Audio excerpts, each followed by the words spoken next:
Преговорите меѓу САД и Русија за прекин огнот во Украина ќе започнат во Ријад, Саудиска Арабија, како на иста маса ќе седнат руска и американска делегација. Директно вклучен ќе биде украинскиот претседател Володомир Зеленски, а тоа го потврди првиот човек на САД Доналд Трамп. Се обидуваме да постигнеме мир со Русија и Украина и работиме многу напорно на тоа. Тоа е војна што никогаш не требаше да започне. Мислам дека Путин сака да престане да се бори. Го гледам тоа. Сакаат да го завршат ова брзо и двајцата. И Зеленски го сака тоа. Украинскиот претседател пак претходно за американската NBC изјави дека не прифаќа одлука за судбината на неговата земја донесени без него, односно без Украина.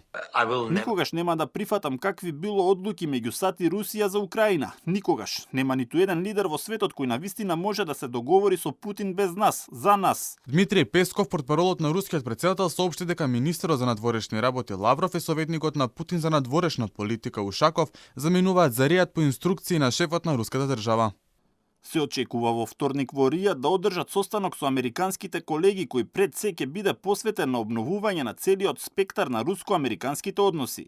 Во меѓувреме, францускиот претседател Емануел Макрон иницираше средба на европските лидери на вонреден самит во Париз на тема плановите на Трамп да стави крај на руско-украинската војна. По политичката шлаканица во Минхен, во говорот на JD и стравот да не бидат исклучени од целиот процес на тема Украина, ги натера европските политички структури да разговараат како да се постават во целата ситуација. Состанокот на европските лидери доаѓа неколку дена по телефонскиот разговор меѓу американскиот претседател и неговиот руски колега, односно нивната одлука директно да разговараат за Украина.